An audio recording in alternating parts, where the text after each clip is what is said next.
భగవద్భక్తులారా, భగవద్గీతను ఒక్కసారైనా విందాం, రోజుకొక్క శ్లోక సారాన్ని తెలుసుకుందాం అనే లక్ష్యంతో పర్సా టీవీ అందిస్తున్నటువంటి ప్రత్యేక కార్యక్రమంలో ఈరోజు 19వ శ్లోకంలోకి ప్రవేశించాం. అర్జున విషాద యోగంలో 19వ శ్లోకం. ముందుగా శ్రీకృష్ణ ప్రార్థన చేసుకుందాం. వసుదేవసుతం దేవం కంసచానూరమర్దనం దేవకీ పరమానందం కృష్ణం వందే జగద్గురుం. కౌరవ పాండవులకు సంబంధించినటువంటి ఇరువైపుల నుంచి కూడా యుద్ధ ప్రారంభానికి చిహ్నంగా శంఖారావాలు చేయడం మొదలుపెట్టారు. ముందుగా కౌరవ పక్షం వాళ్ళంతా చేశారు, ఇప్పుడు పాండవ పక్షం వాళ్ళు చేశారు. శ్రీకృష్ణుడు పాంచజన్యం అనేటువంటి శంఖాన్ని పూరించడం, అర్జునుడు దేవదత్తం అనేటువంటి శంఖాన్ని పూరించడం, భీముడు పౌండ్రం అనేటువంటి శంఖాన్ని పూరించడం, అనంత విజయం అనేటువంటి శంఖాన్ని ధర్మరాజు పూరించడం, ఇవన్నీ కూడా మనం చెప్పుకున్నాం. పాండవులు పూరించినటువంటి ఆ శంఖ ధ్వని ఎలా ఉందో 19వ శ్లోకంలో చెప్తున్నాం. సఘోషో దార్తరాష్ట్రాణాం సఘోషో దార్తరాష్ట్రాణాం సఘోషో దార్తరాష్ట్రాణాం హృదయాని వ్యదారయత్ హృదయాని వ్యదారయత్ సఘోషో దార్తరాష్ట్రాణాం హృదయాని వ్యదారయత్ సఘోషో దార్తరాష్ట్రాణాం హృదయాని వ్యదారయత్. ఇది మొదటి పాదం. నభస్త్య నభస్త్య నభస్త్య పృథివీం నభస్త్య పృథివీం నభస్త్య పృథివీం సఘోషో దార్తరాష్ట్రాణాం హృదయాని వ్యదారయత్ నభస్య పృథివీం చైవ తుములో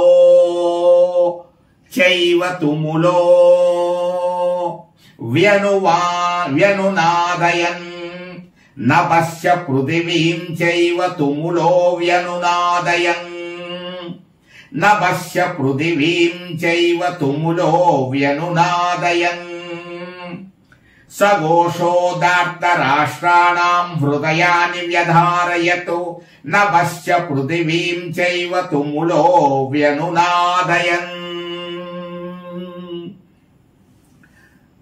ధారణ బాగా చేసుకుంటూ ఉండాలి.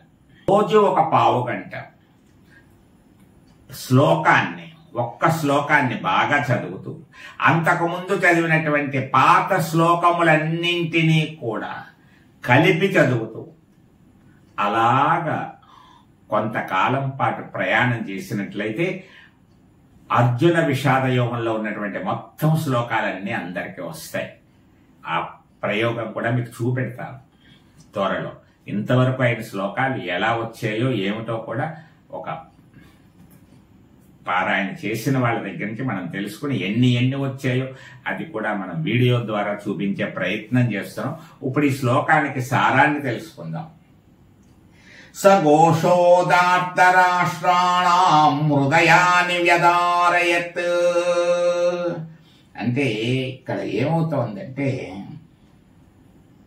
తుములో వ్యనునాదయన్ అంటే అంతటా వ్యాపించింది. నాదము, శంఖనాదము అంతటా వ్యాపించింది. ఎంతగా వ్యాపించింది? సఘోషా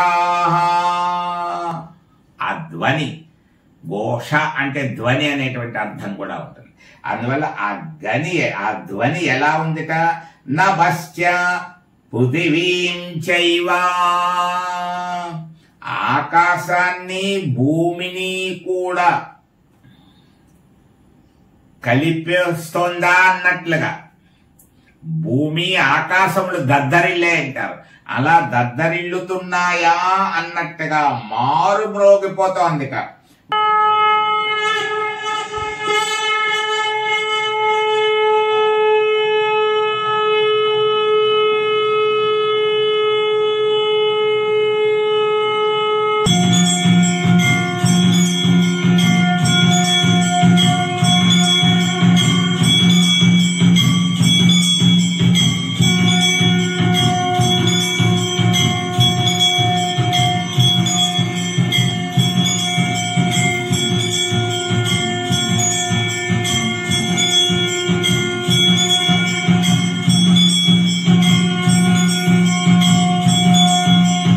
వ్యనునాదయన్ మారుబోగుతూ ఉంది.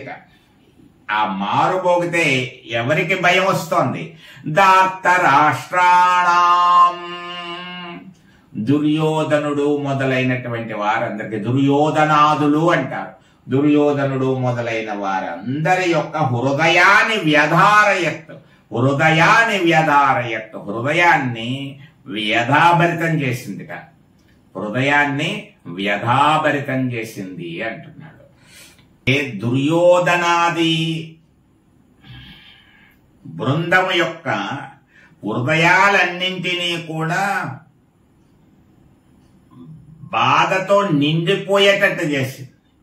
వాళ్ళకి భయము కలిగేటట్టు చేసింది. పాండవులు ఊదినటువంటి ఆ శంఖధ్వనులు, ఆ శంఖం పూరించడం వల్ల ఒక్కొక్కరు ఒక్కొక్క శంఖాన్ని పూరిస్తూ చేసినటువంటి ఆ శంఖ నాదముల యొక్క ధ్వని దుర్యోధనాదుల్లో భయము పుట్టించింది అని చెప్పబడుతుంది. ప్రాణములు అప్పుడే పోయేయా అన్నట్టుగా ఉంది ఆ ధ్వని. అంత బ్రహ్మాండమైనటువంటి ధ్వని ఉంది. అప్పుడు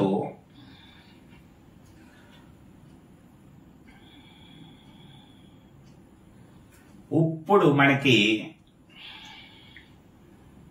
ఇక్కడి నుంచి అంత శంఖం పూరించడం అయ్యింది కదా. ఆ తర్వాత కార్యక్రమంలోకి వెళ్ళాలి కదా. మరి యుద్ధ సన్నాహమే కదా, ఇంకంతా యుద్ధం మొదలు పెట్టుకోవడమే కదా. అందువల్ల ఇప్పుడు అర్జునుడు వస్తున్నాడు. ఇంతవరకు ధృతరాష్ట్రుడు సంజయుడు అయ్యారు. శ్రీకృష్ణుడు కనిపించాడు. ఇప్పుడు ఇంకా ఆయన ఏమీ మాట్లాడలేదు. ఇప్పుడు అర్జునుడి వంతు వస్తోందన్నమాట. అర్జునుడు మాట్లాడతాడు. రథం తనకు అనుకూలంగా ఎక్కడికి వెళ్ళాలనుకుంటున్నాడో, ఏమనుకుంటున్నాడు, ఇవన్నీ చెప్పాలి కదా. మరి చాలా ఆసక్తిగా ఉంటుంది. ముందు ముందు ఒక్కో అధ్యాయంలో ఒక్కొక్క అమృత గుళికల వంటివి ఎన్నో విశేషాలు వస్తాయి.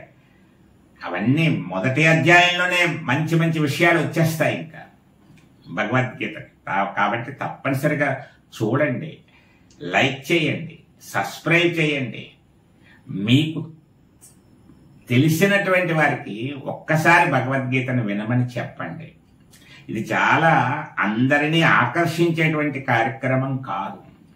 ఓ రాజకీయ నాయకుడి ప్రసంగమో ఒక సినిమాకి సంబంధించిన విశేషమో కాదు. కాబట్టి చాలా తక్కువ సంఖ్యలోనే దీనికి ఆదరణ ఉంటుంది. కానీ ఉన్నటువంటి ఆదరణ చాలా గొప్పగా ఉంటుంది. తక్కువ మంది అయినా ఎక్కువ ఆదరిస్తున్నారు. అది చాలా సంతోషదాయకం. ఇప్పుడు మనం ఎప్పటి మాదిరిగానే గీతా మహత్యం కూడా కొద్దిగా తెలుసుకుంటున్నాం కదా. గీతా మహత్యాన్ని తెలుసుకునేటువంటి ప్రయత్నం చేద్దాం. ఇప్పుడు మనం వరాహ పురాణంలో భూదేవికి శ్రీ మహావిష్ణువు చెబుతున్నటువంటి గీతా మహత్యాన్ని తెలుసుకుందాం. గీతార్థ శ్రవణాశక్తో మహాపాపయుతోపి వా వైకుంఠ సమవాప్నోతి విష్ణునా సహమోదతే. ఎంత గొప్పగా చెప్తున్నాడంటే స్వయముగా శ్రీ మహావిష్ణువు మహాపాపాత్ముడైనను గీతార్థమును గనక వినడం అనేటువంటిది గనక చేసినట్లయితే, గీతార్థాన్ని తెలుసుకోవాలనేటువంటి ఒక ఆసక్తిని గనక చూపించినట్లయితే, గీతా పఠనము పట్ల ఉత్సాహాన్ని గనక పెంపొందించుకున్నట్లయితే అటువంటి వాడు వైకుంఠమును పొంది అతడు విష్ణువుతో సహా ఆనందం అనుభవించును. అలాంటి వాడు ఏమవుతాట? వైకుంఠమును పొందుతాడు, విష్ణువుతో సహా కలిసి ఆనందిస్తాట.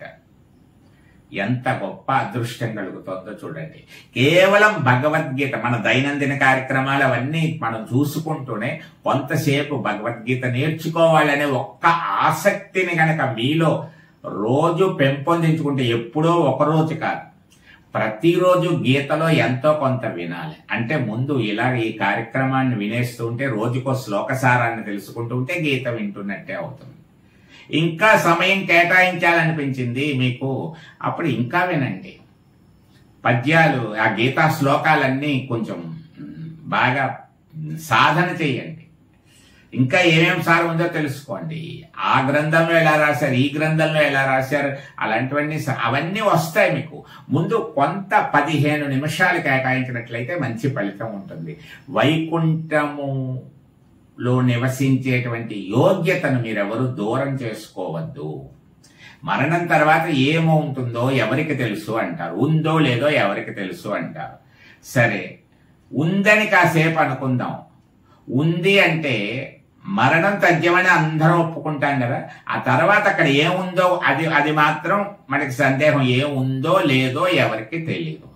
పోనీ కాసేపు ఉందని అనుకుంటే, అక్కడ వైకుంఠం అనేటువంటిది ఉందనే భావనతో ఉంటే, నరకం అనేటువంటిది ఒకటి ఉంది అనే భావనతో ఉంటే, అమ్మో నరకానికి మనం వెళ్ళొద్దు, వైకుంఠంలో వెళ్తే శ్రీ మహావిష్ణువు సన్నిధిలో ఉండవచ్చు అనే ఒక్క భావనైనా మనసులో పెంచుకుంటే, పోనీ దానికోసమైనా కొంచెం సాధన చేయొచ్చు కదా భగవద్గీతను. లేదు అనే నెగిటివ్ తోటే జీవితాన్ని అలా పూర్తి చేసుకోవడం ఎందుకు? ఏమో ఉంటే కలిసి వస్తుంది, లేకపోతే పోయిందేమీ లేదు, విషయం తెలుసుకున్నాం అంతే కదా. దీనికేం డబ్బులు ఖర్చు అవ్వట్లేదు కదా. కాబట్టి అలా ఆలోచించండి ఒక్కసారి. మీరు ఈ గీతామృతాన్ని కనుక ఆస్వాదించినట్లయితే శ్రీకృష్ణ పరమాత్మ యొక్క అనుగ్రహాన్ని పొందుతారు అని తెలియజేస్తున్నాను. మరి రేపటి రోజు భాగంలో 20వ శ్లోకంలో మళ్ళీ మనం అందరం ఇక్కడే కలుసుకుందాం. తప్పనిసరిగా మీ అందరూ కూడా ప్రోత్సహించండి ఈ కార్యక్రమాన్ని. పూర్తయ్యే వరకు ముందుకు నడిపించవలసిందిగా మీ అందరికీ విజ్ఞప్తి చేస్తూ, సర్వే జనా సుఖినో భవంతు, లోకా సమస్తా సుఖినో భవంతు, శ్రీకృష్ణ పరమాత్మ కృపా కటాక్ష సిద్ధిరస్తు. హరే కృష్ణ కృష్ణ కృష్ణ హరే హరే, హరే రామ రామ రామ హరే హరే.